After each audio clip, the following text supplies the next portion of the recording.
जयपुर से आपको बड़ी खबर देंगे, जहां पर राजस्थान में अवैध बांग्लादेशियों पर एक्शन की तैयारी। 600 से अवैध बांग्लादेशी चिन्हित किए जाएंगे और उसके बाद हाई लेवल मीटिंग में सीएम भजनलाल ने सघन अभियान चलाने के ये निर्देश दिए हैं। तो अवैध घुसपैठियों के खिलाफ ताबड़तोड़ एक्शन लेने के मूड में मुख्यमंत्री भजनलाल सरकार तैयार है।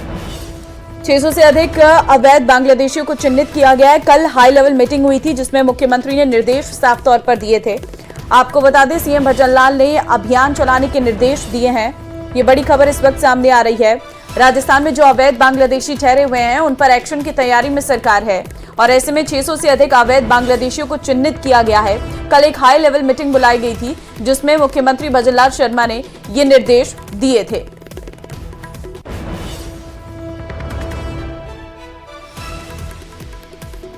तो राजस्थान में अवैध बांग्लादेशियों पर एक्शन की तैयारी में सरकार इस वक्त नजर आ रही है।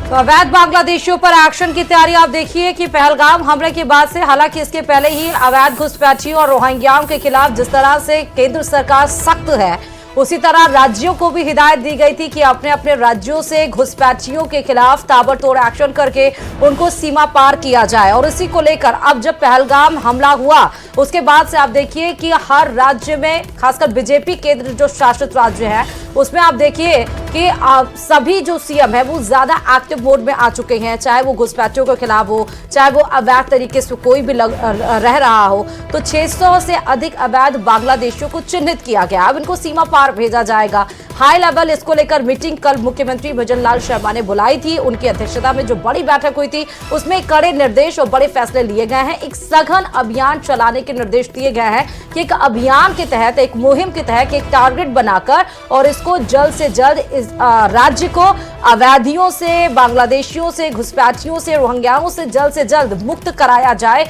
और ताकि राज्य आगे और अच्छे तरीके से विकसित हो सके। राज्य के जो सोर्सेज है वो राज्य के लोगों को, उनकी आवाम को मिल सके, ना कि जो सीमा पार अवैध तरीके से आके रह रहे राज्य में, उनको वो सोर्सेज अवेलेबल हो पाए। उसको लेकर देखिए काफी ज्यादा एक्शन मोड भी नजर आए। कल 2-2.5 घंटे की मीटिंग हुई, इसके बाद से ये कड़े निर्देश मुख्यमंत्री भजनलाल शर्मा ने दिए हैं। देखिए, गोपनीय तरीके से जो रह रहे हैं उन पर धरपकड़ का अभियान चलाया जा रहा है। गोपनीय तरीके से ये अभियान चलाया जा रहा है। अवैध बांग्लादेशियों पर एक्शन शुरू हो गया है।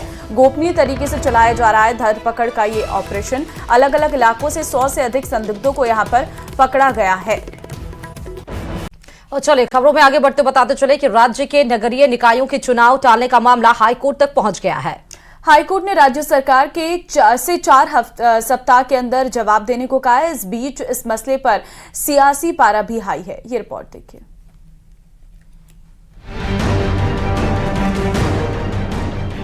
राजस्थान हाईकोर्ट से लगाई गुहार, संवैधानिक कर्तव्य की हो रही अनदेखी। निकाय चुनाव टालने पर हाईकोर्ट सख्त, 4 हफ्ते में मांगा जवाब। राजस्थान में 55 नगर पालिकाएं अपना 5 वर्ष का कार्यकाल पूरा कर चुकी है। संविधान के अनुच्छेद 243 और राजस्थान नगर पालिका अधिनियम 2009 के मुताबिक 5 वर्ष की अवधि पूर्ण करते ही उनके चुनाव कराए जाना अनिवार्य है। लेकिन राजस्थान की सरकार अपने संवैधानिक कर्तव्य का उल्लंघन कर रही है।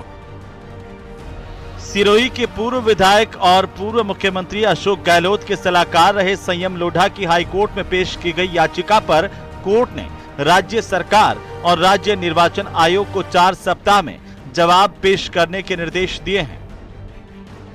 निकाय चुनाव टालने पर हाईकोर्ट सख्त, सरकार और निर्वाचन आयोग से 4 हफ्ते में मांगा जवाब।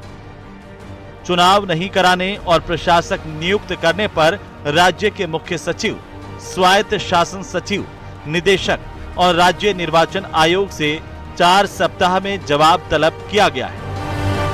माननीय उच्च न्यायालय की खंडपीठ जस्टिस श्री चंद्रशेखर और आनंद शर्मा जी ने सरकार को 4 सप्ताह के भीतर अपना उत्तर प्रस्तुत करने के निर्देश दिए। उम्मीद के मुताबिक पूर्व मुख्यमंत्री अशोक गहलोत ने संयम का समर्थन किया। सोशल मीडिया पर अशोक गहलोत ने लिखा, राजस्थान की भाजपा सरकार मनमाने तरीके से पंचायती राज एवं नगरीय निकायों के पुनर्गठन कर रही है। मैं ऐसा पहली बार देख रहा हूं कि सारे नियम कानून तोड़े जा रहे हैं। जिला कलेक्टरों ने जनता की आपत्तियां दर्ज कर आगे कार्रवाई करने के बजाय हाथ खड़े कर दिए हैं और कलेक्टर कह रहे हैं कि हम कुछ नहीं कर पाएंगे। सारा काम राज्य सरकार के स्तर से हो रहा है। पूर्व मुख्यमंत्री अशोक गहलोत के आरोपों पर बीजेपी के प्रदेश महामंत्री और सांसद दामोदर अग्रवाल ने पलटवार किया। भारतीय जनता पार्टी रीति नीति में विश्वास करती है, नियम कानून कायदे में विश्वास रखती है, जन सहूलियत का ध्यान रखती है और इसलिए वर्तमान पुनर्गठन में सभी आवश्यक बातों का ध्यान रखकर नियमानुसार पुनर्गठन किया जा रहा है। सरकार कहती रही कि वो वन स्टेट वन इलेक्शन की कवायद में जुटी है। सभी निकायों का पुनर्सीमांकन किया गया है, परिसीमन का काम जारी है। इसके बाद राज्य सरकार नवंबर में चुनाव करवाने की कोशिश करेगी। सरकार ने इसे बार बार दोहराया भी है कि तब तक के लिए पंचायतों और निकायों में प्रशासक लगाए गए हैं। जब उन्होंने निकायों का पुनर्गठन किया तो जहां उनका वोट बैंक है वहां पर उन्होंने बहुत छोटे छोटे कई वार्ड बना दिए और जहां उनका वोट बैंक नहीं है वहां पर बहुत बड़े बड़े वार्ड बनाकर उनके विरोधी मतदाताओं का प्रतिशत निकाय में कम हो, इसका पूरा प्रबंध किया। 3 बार के मुख्यमंत्री रह करके आपने कराया तो वो जैसा किया करते थे वो हम पर मतलब थोप रहे हैं।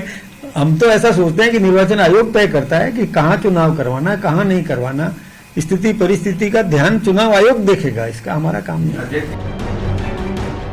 आपको बता दें कि राजस्थान की 6,759 ग्राम पंचायतों में पूर्व सरपंचों को प्रशासक बनाए जाने के खिलाफ दायर याचिका पर भी हाईकोर्ट में सुनवाई चल रही है। ऐसे में शहरी निकायों के चुनाव टालने का मामला भी महत्वपूर्ण बन गया है। अब कोर्ट की अगली सुनवाई में राज्य सरकार की ओर से पेश जवाब पर निगाहें टिकी होंगी। Bureau report, news 18 Rajasthan. और देश में आजादी के बाद पहली बार जाति जनगणना कराई जाएगी। प्रधानमंत्री नरेंद्र मोदी की अध्यक्षता में बुधवार को हुई कैबिनेट की बैठक में यह ऐतिहासिक फैसला लिया गया, जिसको लेकर सियासत गर्म हो गई है। पूर्व सीएम अशोक गहलोत ने जहां इस मामले को लेकर कहा है कि सरकार पर जबरन दबाव था, देर आए दुरुस्त आए। इसके अलावा उन्होंने ये भी कहा है कि शिक्षा में आरक्षण पर आगे भी सरकार बढ़े। वे कहते थे कि कांग्रेस समाज को बांटने का काम कर रही है, लेकिन जबरदस्त दबाव से उन्हें यह करना पड़ा। क्या कुछ और कहा है, सीधे आपको सुनाते हैं। ये बात बार बार बोल रहे थे और जातिगत जनगणना की मांग कर रहे थे। उनका दृढ़ विश्वास था कि ये होके रहेगी, मोदी जी नहीं करेंगे हम करेंगे। ये जो बार बार बोल रहे थे उसमें एक आत्मविश्वास झलक रहा था कि देश के हित के अंदर है, ये देश हित के अंदर। और मैं समझता हूँ उसी रूप में इसको लेना चाहिए हमें। इतना ज़बरदस्त दबाव पड़ा सरकार पर, आखिर में उनको फैसला करना पड़ा, आखिर में फैसला करना। और इसका सबने कहा है कि देर आए दुरुस्त आए। और अब ये तो एक स्टेप है। 50% का जो राइडर है वो ख़त्म करने के बाद भी राहुल ही कह रहे हैं कि 50% का राहुल जो है वो भी ख़त्म हो। जो शिक्षा में आरक्षण की बात की गई है आर्टिकल 15(5) उसके अंतर्गत जो है प्रोविजन, समय आ गया कि उस पर भी सरकार आगे बढ़े। तो एक प्रकार से बहुत बड़ा डिसीजन सरकार ने किया है, इसमें कोई दो राय नहीं। दबाव में किया है, मजबूरी में किया है, वो अलग बात है। मतलब और बढ़ा दिया जिसमें जाति लिखी जाएगी, तो इसमें कहाँ दिक्कत की बात है। कई दल पहले मांग करते थे कि जातिगत जनगणना कराई जाए, तो क्या तो हमारा खर्चा हो जाता ना, अतिरिक्त खर्चा हो जाता कि केवल उस जाति की जातिगत जनगणना कराने के लिए ही ये अभियान चलाया जा रहा है तो देश का कितना खर्चा हो जाता है। लेकिन चूंकि अब ऑलरेडी हो ही रही है तो एक कॉलम ही तो बढ़ाना है कि जाति उसमें लिख दी जाए, बस बिना खर्चे के, और ये काम हो जाएगा। मोदी कैबिनेट ने बहुत बड़ा फैसला लेते हुए ऐलान कर दिया है कि वो जनगणना के साथ ही जाति वाली जनगणना भी करवाएगी। ये वो मुद्दा है जिसमें विपक्ष के नेता काफी ज्यादा मुखर रहे हैं, लेकिन इस ऐलान के साथ ही सरकार ने कांग्रेस की पिछली सरकारों पर भी वार किया है। वार पलटवार जाति जनगणना पर देखिए इस रिपोर्ट में।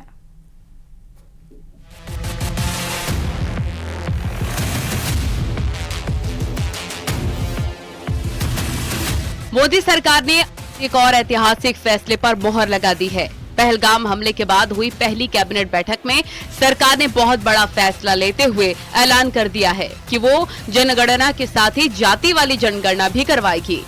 इस ऐलान के साथ सरकार ने कांग्रेस की पिछली सरकारों पर भी वार किया।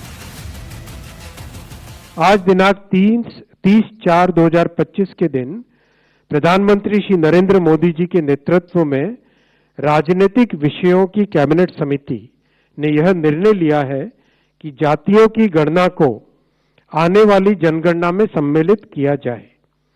यह इस बात को दर्शाता है कि वर्तमान सरकार देश और समाज के सर्वांगीण हितों और मूल्यों के लिए प्रतिबद्ध है। कांग्रेस की सरकारों ने आज तक जाति जनगणना का विरोध किया है। आजादी की बाद की सभी जनगणनाओं में जातियों की जनगणना नहीं की गई। 1947 के बाद से अगर देखें, जातिगत जनगणना के फैसले को केंद्रीय मंत्री अमित शाह ने भी ऐतिहासिक करार दिया। अमित शाह ने अपने सोशल मीडिया हैंडल एक्स पर लिखा कि कांग्रेस और उसके सहयोगी दलों ने दशकों तक सत्ता में रहते हुए जातिगत जनगणना का विरोध किया और विपक्ष में रहते हुए इस पर राजनीति की, लेकिन इस फैसले से आर्थिक और सामाजिक रूप से पिछड़े हुए सभी वर्गों का सशक्तिकरण होगा, समावेशन को बढ़ावा मिलेगा और ये फैसला वंचितों की प्रगति के नए मार्ग प्रशस्त करेगा। जातिगत जनगणना का फैसला लेकर क्या मोदी सरकार ने विपक्ष का एजेंडा फेल कर दिया है? सवाल ये भी कि क्या मोदी सरकार के फैसले के बाद जाति वाली सियासत का अंत हो जाएगा या फिर जाति पर सियासी घमासान अभी और परवान चढ़ेगा? Bureau report, news 18। और चलिए बात सीकर से बड़ी खबर की कर लेते हैं। आज बंद रहेंगे खाटू श्याम जी मंदिर के पट। आज शाम 5 बजे तक ये मंदिर बंद रहेगा। देखिए, विशेष तिलक श्रृंगार और पूजा अर्चना के बाद ही इन कपाट को खोले जाएंगे। दरअसल आज इसीलिए बंद है क्योंकि विशेष तिलक श्रृंगार होने वाला है। पूजा अर्चना के लिए बंद रहेगा आज मंदिर और शाम 5 बजे बाद दर्शन कर सकेंगे श्रद्धालु। तो अगर आज खाटू श्याम जी के दर्शन के लिए आप जा रहे थे तो दिन में आपको दर्शन नहीं हो पाएंगे। आज विशेष श्रृंगार के लिए और पूजा अर्चना के लिए आज कपाट 5 बजे तक बंद रहने वाले हैं। 5 बजे के बाद कपाट खोल दिए जाएंगे। उसके बाद आप बाबा श्याम के आराम से दर्शन कर सकते हैं। आज विशेष तिलक श्रृंगार होने वाला है, पूजा अर्चना है और इसी सिलसिले में आज बंद किए गए हैं कपाट और जो शाम 5 बजे खोल दिए जाएंगे श्रद्धालुओं के लिए। तो बाबा श्याम के दरबार में लाखों की संख्या में भक्त आते हैं हर दिन और बाबा श्याम के दर्शन करते हैं। अपनी मनोकामनाएं पूरी होने के बाद लोग बाबा श्याम के दरबार में पहुंचते हैं।